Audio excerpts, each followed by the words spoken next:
Koja ne zanese svoje runo u grm pokraj puta, da postrižem što je predugačko, da odlijem gdje je prepumano, da pregledam u mladeži zube, da se ruža u trne izgubi, da ne gine biser u bunjište i da raji uzdu popritegne. Ej, raja, kao stala marva.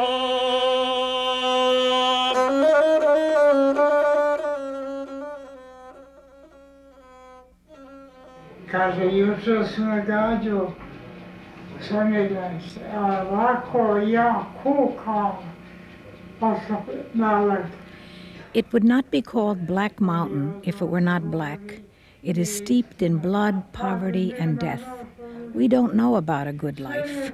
We never had it. What do I need a doctor for? People like the young ones of today are sicker with a doctor than we ever were. We were a healthy people. We didn't need doctors. All we needed was food and peace. Young people today in this land have more than we ever had, yet they are not healthy nor happy. We were happy and healthy. It wasn't our fault that we were never at peace. Outsiders never left us at peace. First the Turks for hundreds of years, then the Austrians, then Germans and Italians. What do they want from us? Outside of brave men, we had nothing else. And if it were not for them, we would not have survived. No matter what happens, Montenegrins can go everywhere in the world knowing they never attacked anyone or took what was not theirs. All they did was bring honor to their land. We did not even have enough food for ourselves. Ние smo došli kad se krijemo, ono bojali se bijemo. Bila je spasnja da se čovjek sad nije malo da kloni. I buried 12 children, from childbirth to losing them during the war. During wars, there were no men around. We women buried the dead. I collected the remains of my son, brought them home, and buried them. At least I know where he is. I went to the battlefield the day after the noise of guns disappeared. It was up on that hill. He did not return. I saw his brain lying on the grass. I picked it up and wrapped it in a handkerchief. Then I saw some of his bones and other parts of his body. I collected them all and placed them inside of my shirt, and that is how I carried him home.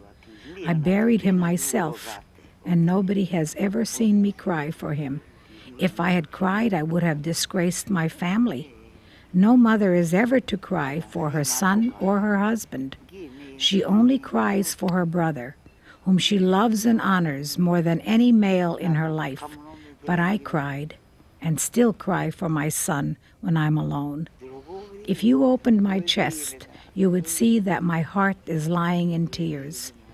A son is every mother's gift. Bitter is the life of a Montenegrin woman. Bitter is the life of every Montenegrin. We live with death. Our lives are blackened with pain, but it is our destiny. Pain, death, and Montenegro are the same. My father was very brave. He took at least 13 Turkish heads.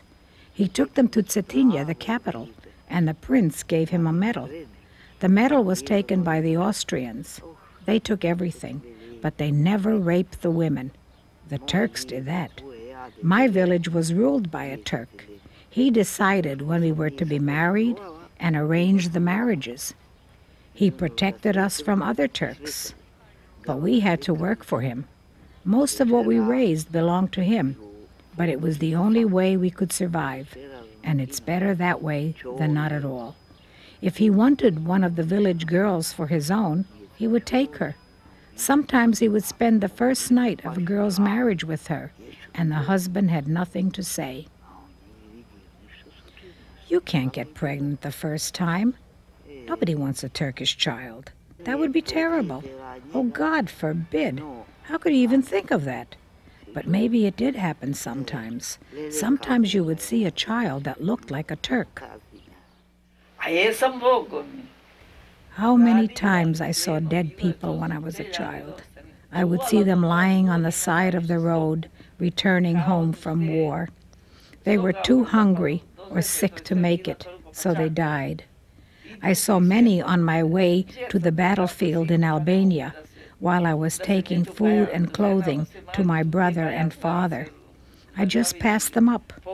What could I do for someone who was dead already? Sometimes on their way home, they would stop at our house for food.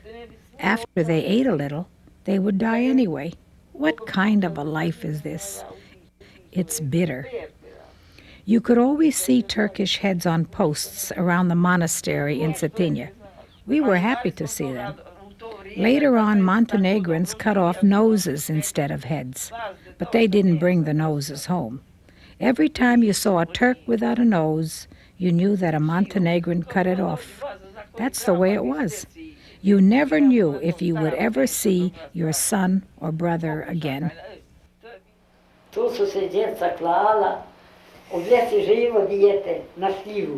I never had a baby at home, in bed.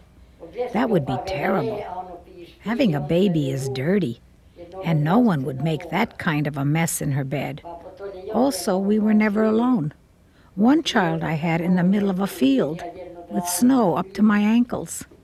I was cutting firewood far from home, which I had tied to my back. On the way home, the baby wanted to come out. I could not remove the wood from my back, which I needed because I would only have to put it back. So I walked up to a tree and put my arms around it, stooped a little, and the baby came out. I raised myself a little bit so that the baby dropped, and it brought out the afterbirth. Then I cut the cord with the axe. I wrapped the baby in my apron and walked home. At home there was nothing to eat, so I took a little salted water, then I washed the baby a little bit. No one was home. My husband found me in bed and wanted to know why. I told him I had a baby, and he asked me what it was. I told him it was a girl, and he brushed me off and walked away. If it were a boy, he would have fired his gun, announcing the birth of a son. Men in the village would have to come to congratulate him.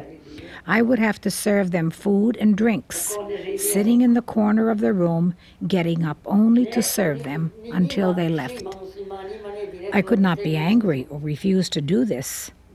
Otherwise, he would beat me because I disgraced him and the family. Some men beat their wives. Mine hit me several times, but it was my own fault. I did not arise when he walked in the room, or when he called me, I did not answer him immediately. You have to respect a husband. I know many women who were badly beaten by their husbands because they did not show respect for their mothers-in-law. That never happened to me. I had a good mother-in-law. She was nice, but her husband was not good to her. He used to hit her for no reason. Some men used to do that as a warning to their wives to behave. My husband used to defend his mother. Men show a lot of love for their mothers, but not always for their wives. This is not our custom. My husband never kissed me. Most women would say the same. Besides, other men would laugh at them. So would women. A real man would never tell his wife he loved her, even if he did. Anyway, we don't marry for love. We marry strangers. How could you love a stranger? But you learn to love him later on. I think it's love. Who knows? No one asks you, and you don't care. You have no time to think of anything except work, from early morning to late at night. Oh, my life was bitter. God forbid. I never called my husband by his first name. We did not do that. He did not call me by my first name either. In the very early years, he called me bride, as did everyone in the household, or hey you. I called him domachin, or head of household. After my first child, he called me domachica, or homemaker. Later on, as we got older, he called me stara, old lady. I never sat down to eat with him. First I would serve him, then the children. Then I would eat what was left over. The best of everything was always given to the males. I don't remember ever looking him in the eye. We hardly ever spoke to each other. He never asked me about the children because that was my job.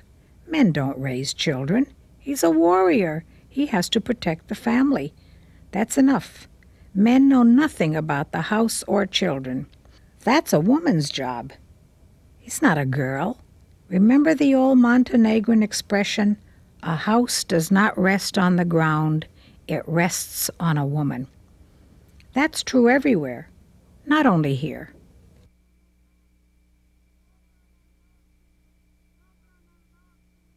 Dobro nam došli, zdravo živjeli, dugo i vijeko.